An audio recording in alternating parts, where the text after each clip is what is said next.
Okay, good morning, good afternoon, actually, depending on where you are. LinkedIn and Dionna, thank you for being here. Of course. Thank you for having me. I'm really excited for this conversation because it's a conversation that I have all the time, but this time I get to have it with someone who's an expert in the space. So you're going to enlighten a lot of us. And it's about what, Dionna, you call the frozen middle, that I Mhm, sometimes call the forgotten middle, the magic middle. I have a whole list of terms. We're going to get mhm. into what that means, why it's important, and what we should do about it, particularly in commercial real estate. Sure. Although this pertains to a lot of other industries that are in a very similar demographic position. So we'll get to that. But before we get started, let me give you a little bit of background on Deanna, and then I'll let her explain who she is and what she does. But Deanna, I met you, I want to say a couple years ago. I don't even remember. But we connected over a shared mission of what we do in the space, which is really trying to develop better leaders, develop diverse teams, and make the industry better and more representative of the people Mhm. and ultimately the end users. And so Diana has really extensive, really interesting experience in both leadership development and recruitment and talent and retention across the industry and coaching. And Diana, tell the kind folks of LinkedIn and YouTube what you do and what you focus on. Sure. First, thank you, Melina, for having me. This is certainly a testament to the power of connection and just reaching out when you're eager to learn more about someone. So I appreciate your authenticity and your friendship.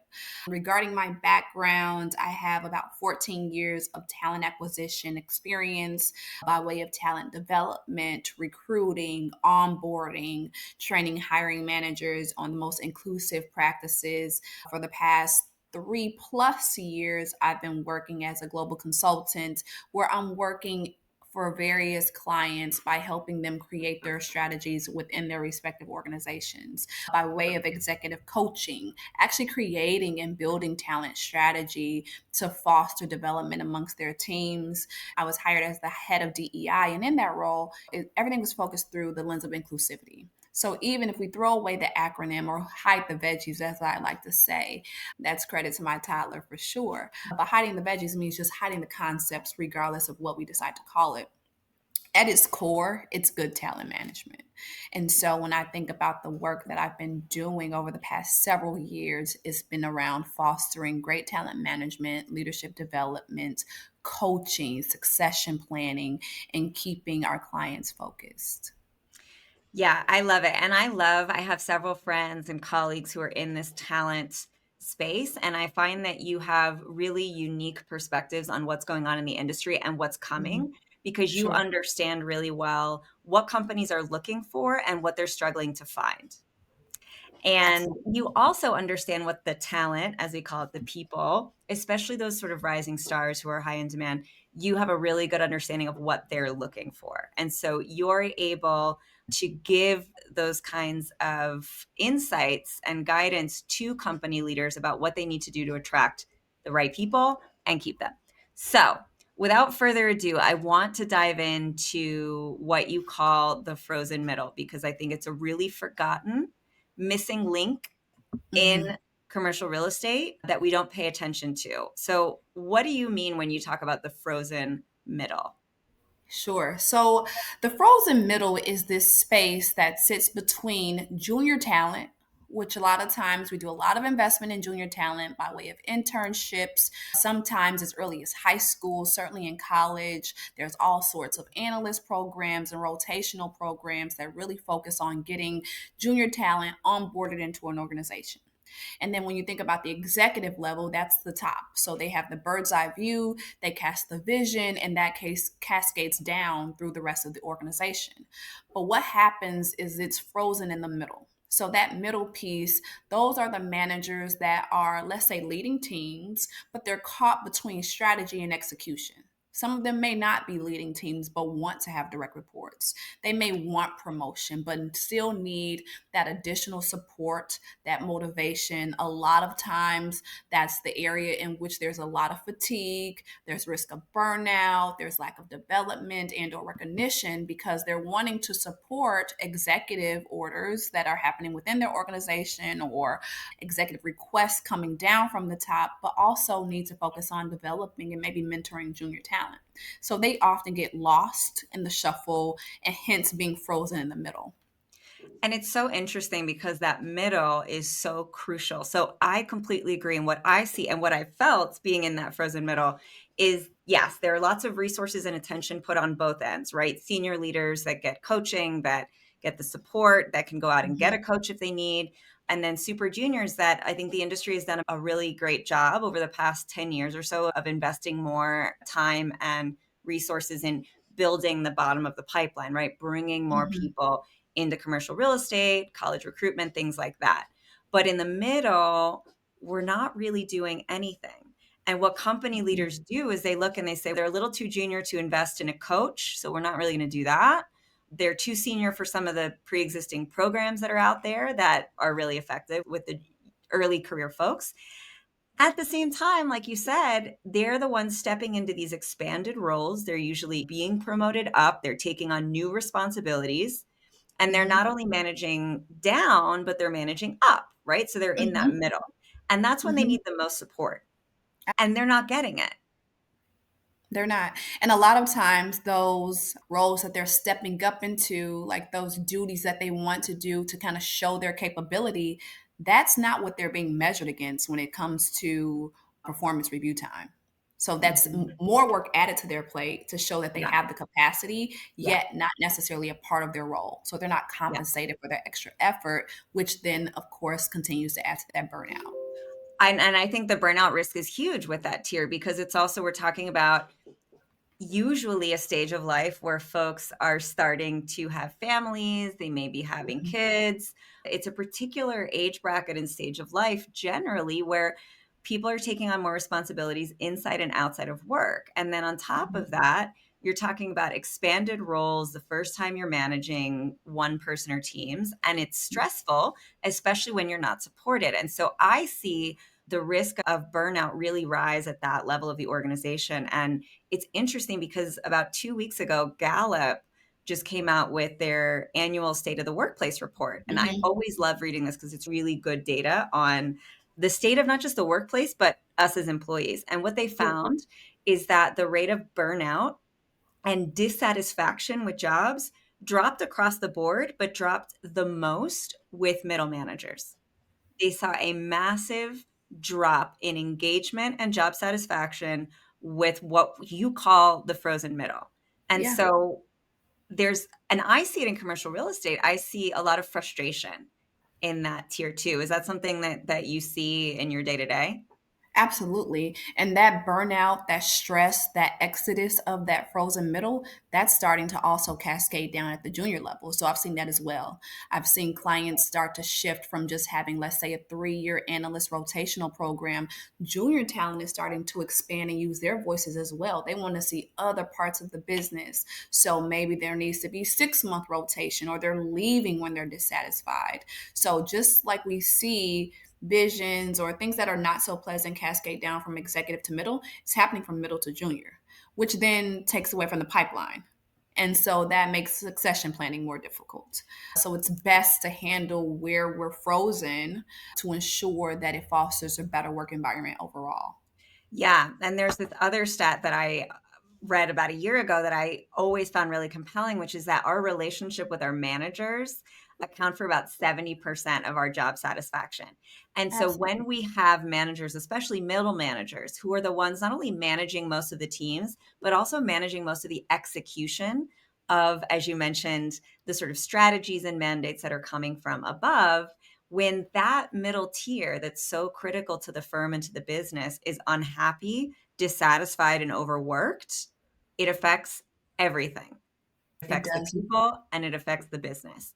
And so with your experience in retention, recruitment, and the numbers around some of this and the costs, like what are the risks to the business of us continuing to ignore this frozen, burnt out middle?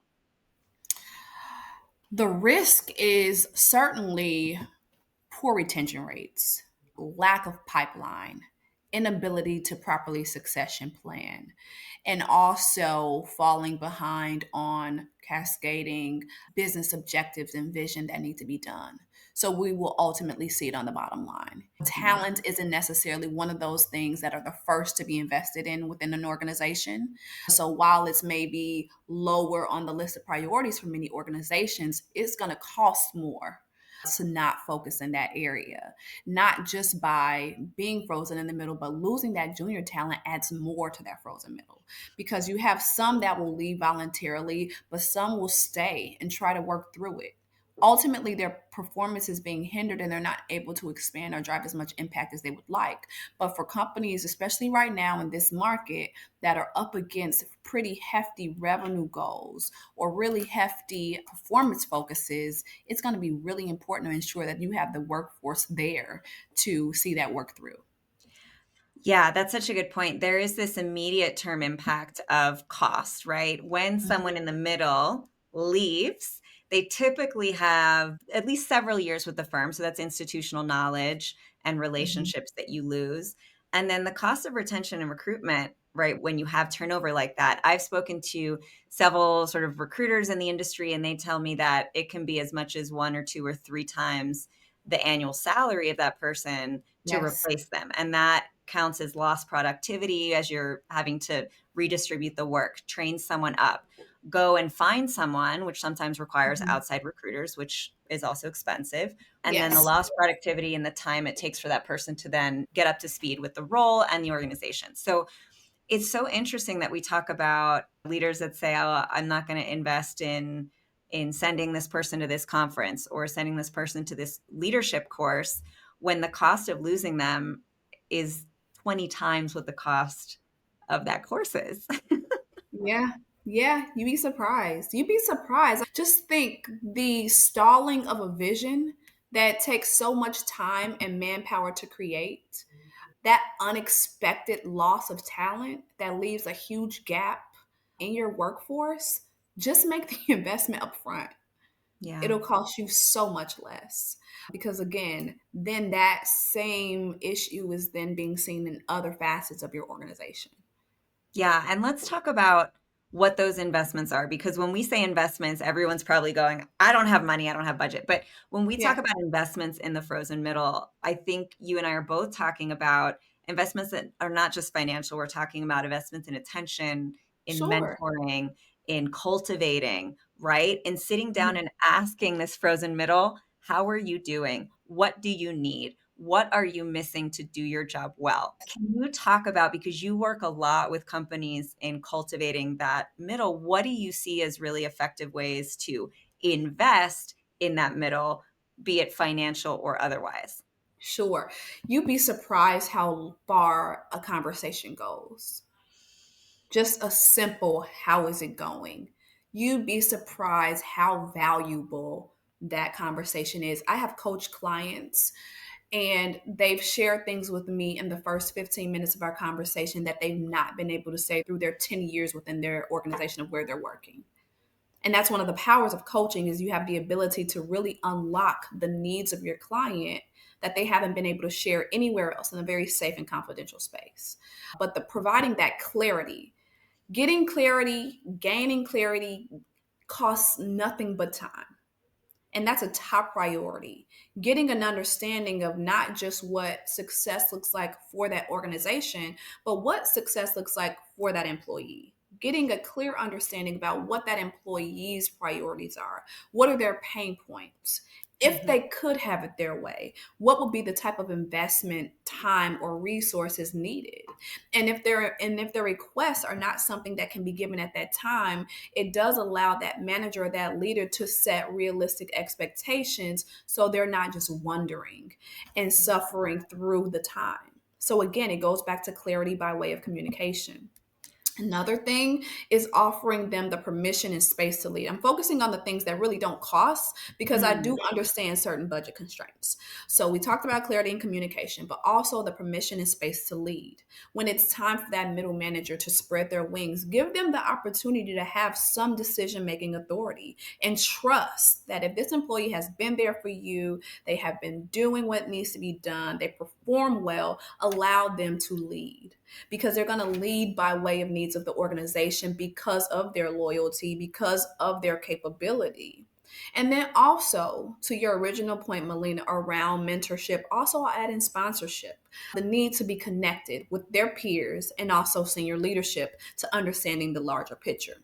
Some organizations are extremely siloed. So you might be the only middle manager on your team.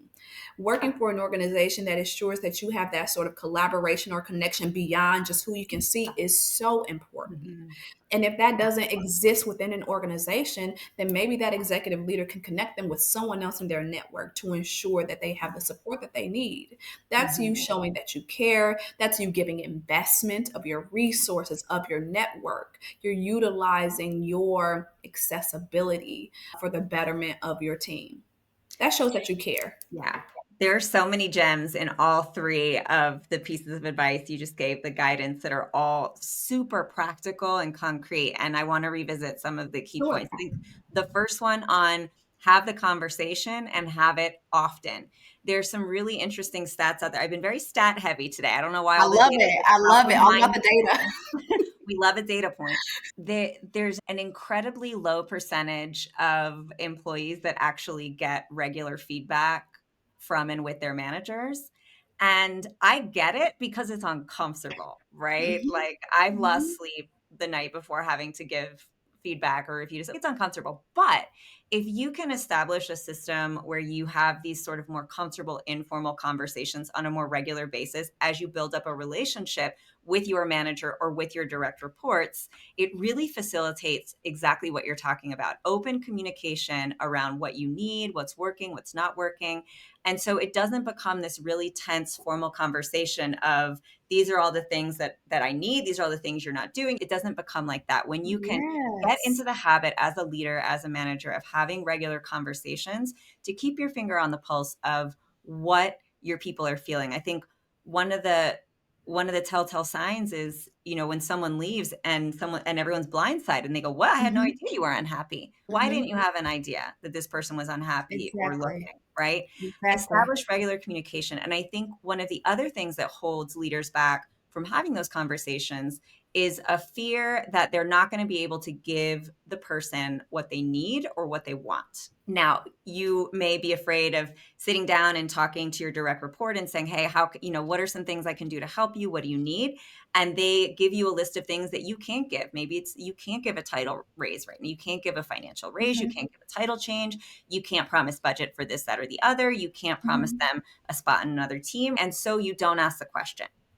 But and I can see you nodding your head, having the conversation, even if the answer is, I can't do that right now, but let me tell you why, and let's figure out some alternatives. And having the conversation, I think one of the number one complaints I hear from that middle management tier and below is nobody cares. Yes. Nobody Yes. cares. Nobody's asking me. Yeah, and that leader's fear does not change the expectation of the employee. So avoidance is not the answer. So you can do it afraid, as we often say. You can do it afraid, have the conversation, hear their expectations, and openly say what you can and cannot do, or Mhm. avoid the conversation. They leave, the conversation was never had. Yeah. Yep. Avoidance, though, doesn't solve for anything. Yeah. Yeah. 100%. And I understand the avoidance. I empathize with it. I've done it myself, right? Hmm. And it's easy to do when we are so busy. Everyone's Yeah, busy. And so we're sitting here absolutely. telling you just have a conversation. One conversation, you may have a calendar that's absolutely full. So I really recommend put a reminder in your calendar once every 2 weeks, once a month Mhm. to just check in. Say, hey, can we go for coffee? Would love to just check in. Half an Yeah. hour, done. Just that gesture alone to ask your middle manager, or anyone really on your team, how they're doing, what they need, what they're observing, and take the opportunity also, because you, in your second point, you said give them the opportunity to lead. Give them space to tell you Yes. what their ideas are around the firm. Do you see anything we could be doing better? Where do you think we're missing the mark? Just giving them the space Hmm. to show you that they have strategies, they have ideas, that really empowers people. It does. And it also fosters a level of psychological safety because feedback should not be a one way street. You should be able to give feedback and also receive it. That's a key tenet of impactful and inclusive leadership. You need to be able to receive it to know what your blind spots are as a leader because we all have them. Yeah. Also, I love what you said about grabbing coffee. Now, I know many of us work in virtual settings where meeting in person is not always an option, but when it's an option, take it. Have the Yeah. meeting outside of the office. Get in a safe and comfortable environment that's a little bit different from the norm. Talk about things not just pertaining to work. Show them that you care beyond what they can do for you, beyond what they can produce. Yeah. All of those things adding to psychological safety, which there is data around psychological safety being tied to higher employee engagement and performance. Yeah. I love it. So these are three really concrete areas or things and actions that you can do that don't cost money. Everything you just Sure. mentioned does not require budget. It requires time, intention, and attention. And so there's no excuse other than, yeah, we're all busy. We get it. But Yeah. if it's a money thing, that's not the hindrance. And what we're talking about is an investment of time and attention that actually will save you money in the long run and make your people Mhm. happier and more productive. Beyond those, let's say you're an organization, you see this as a bigger challenge, you want to invest more, you want to maybe have a more systematic approach to really ensuring that middle tier is getting the support they need. What then are the investments or actions that you see really forward thinking organizations taking when it comes to supporting this frozen middle? Sure. I would say the two biggest things would be surrounded by coaching and development.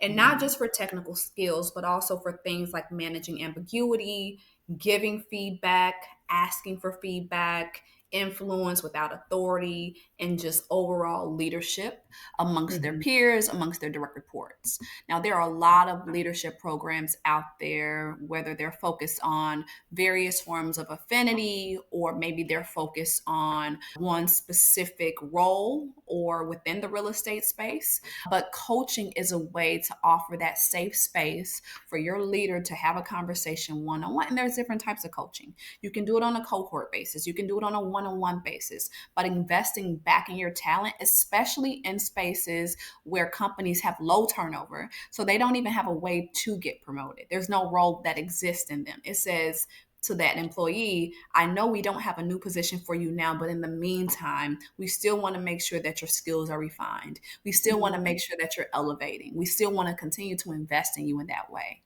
Hmm. That rings a large alarm to say, okay, they care. Big time. Big time. And I know from the data and anecdotally that when a company invests in someone's professional development, it has a huge impact on retention, and it Yeah. has a huge impact on how people feel their trajectory in the firm will be. So a lot of the challenge in this frozen middle that we talk about specifically in commercial real estate is that they're looking up and they're saying the people above me are not going to be retiring for another 7 to 10 years. Yeah. And a lot of people are going to be retiring in 7 to 10 years, but they're looking up and they're saying, I'm really ambitious. I really want to grow. I'm working hard. I don't want to wait 7 to 10 years to move up. Right. And so there's a Hmm. sense of frustration and then a sense of, do I need to look elsewhere? And Hmm. investing in the sort of development and those opportunities in the meantime really keeps people in the firm and says, okay, Yeah. I may not have to wait several years for the title change, but at least I know in these 7 years, my company is investing in giving me opportunities, expanding my network, helping position me for success so that when I step into that role, I have instant success, right? And so Hmm. I think a lot of times senior leaders underestimate the value and the impact of Yes. investing in professional development for their people. And don't do it indiscriminately, right? Go to your people, and to your one of the first points you made, ask them, what they would like professional development in. Mhm. Say, hey, we have some Yes. budget.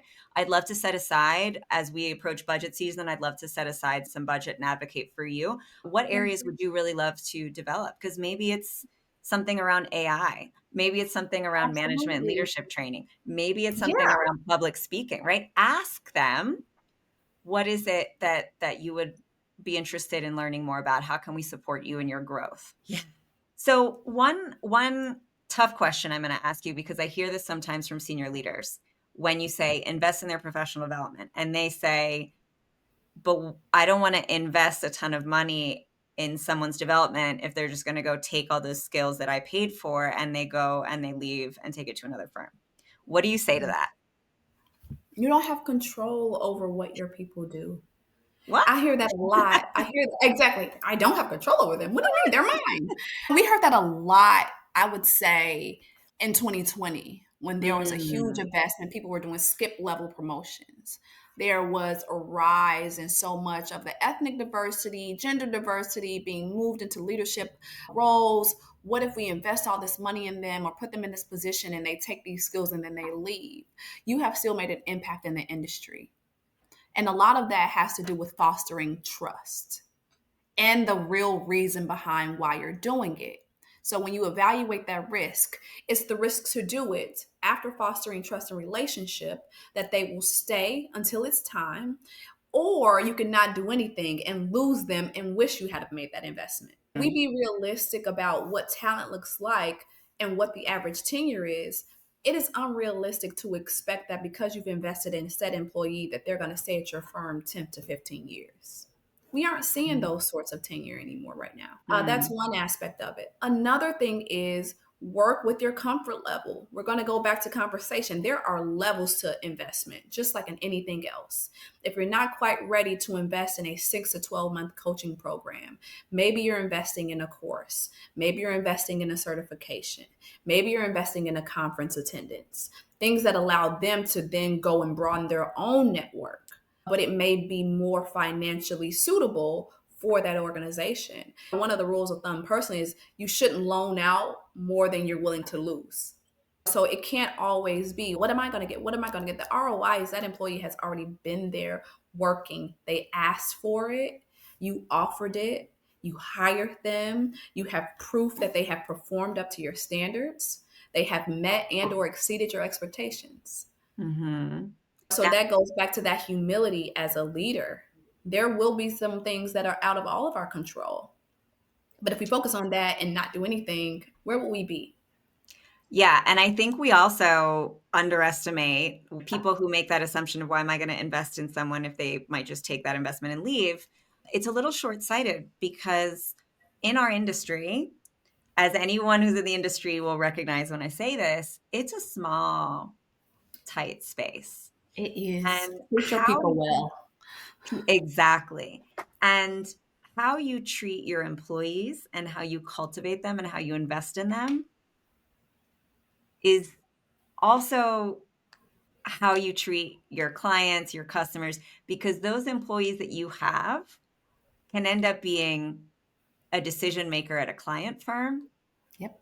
can be really key vendors. They end up being in your orbit, and they will remember the Hmm. investment in time and resources that you made in them. Absolutely. And I think sometimes in our heads, we tend to separate how someone is as an employer or a boss and how they are as a client or a partner, like a Hmm. collaborator, right? Hmm. And we tend to trust people with our business when we feel they're good people, when we feel they are Hmm. investing in the right things, when we feel they're forward thinking and forward looking. And so we can't, in this business and in this ecosystem, forget how connected all of this is, because your current employees can end up being your future clients. So, in Absolutely. the way that you wouldn't want to abandon your clients, don't abandon your employees. Employee today, client tomorrow, advocate tomorrow. Treat it like business. And I, to this day, am constantly praising and speaking highly of leaders I had in the industry that were fantastic mentors. I reach out to them. I try and get them on panels. I try and give them Mhm. opportunities to speak. I try and get them in front of, I am constantly looking for ways to give back to the people who gave to me along Yeah. the way. And And what that about wasn't always those that money. see different levels of investment, different Mhm, levels of giving, different mhm, kinds? And what about mhm. those that weren't so great to you? Eh, those that weren't so great to me, yeah, it's tough because Mhm. they're just not folks or teams that I go out of my way to do business with, that I go out of my way to promote. Now, in this business, you also don't wanna be talking badly about people. You can communicate the people you support and the teams you support much more through what you do. And I think in this business, everybody knows whether you're a broker, whether you're in property management, whether you're in graphic design, this is a relationship business. It is. And I think, in particular, as women in this industry or any group that's underrepresented, we stick together. We stick together, we support each other, and we look out for each other. And so when there are situations where you feel there's discrimination or you feel there's unfair treatment, people find out, people know because you look out for each other. And it's not from a gossip standpoint and it's not from a stay away from this standpoint, but it's from a be aware of this in these negotiations because this might happen, The right? same sort of insight that any business owner will want or any organization will want, your due Yeah, diligence. due diligence, 100%. So it pays to treat people well, Mhm. fairly, and generously with your time, with your Mhm. resources, as long as they deserve it. Absolutely. So I think these are really important points about really supporting the frozen middle because I think going back to that core topic, the frozen middle are your future leaders. They could be your future clients, your future customers. And so all the more reason to be investing in that tier and building relationships with that tier. And we have to move them from the forgotten or frozen middle to the magic middle and really embracing Yeah. and cultivating the importance that they have to our firms, to our talent, and to our business as a whole. And so I think a lot of my work is focused on that frozen middle and really trying to create systems of support, leadership development programs, public speaking programs. I'm collaborating with a lot of folks in the industry, including you, including Allison Weiss, and lots of other amazing people in the industry on a similar mission to how do we create resources and community that supports that magic middle because that's what you True. are, you're the magic middle. And so I would encourage you, if you are a senior leader in this space, reach out to one of us or both of us about how you can better support that magic middle. I have built leadership development programs through p20leadership.com. We have a new program called Speak Up that's specifically about pitching and presentation skills. And Deanna, you also offer support via True. coaching and the leadership development work that you've done. And so you're a fantastic resource as well for Yes. companies who may be looking for that. Yes. I agree with you 100%. And thank you. Thank you. And so stay tuned because I'm sure that there will be other topics that we need to cover. And so if there are questions or topics that you as a senior leader or as a middle manager would love to understand a bit better, you let us know, put it in the comments, and we can add that to the queue. I'm here every Tuesday when I can make it at 1 p.m. Eastern on LinkedIn with this series with incredible experts like Deanna who are doing really innovative things in the space and providing support in places that we need it. So thank you so much for being here, Deanna, and we'll see you soon. Thank you for having me. Take care. Thanks.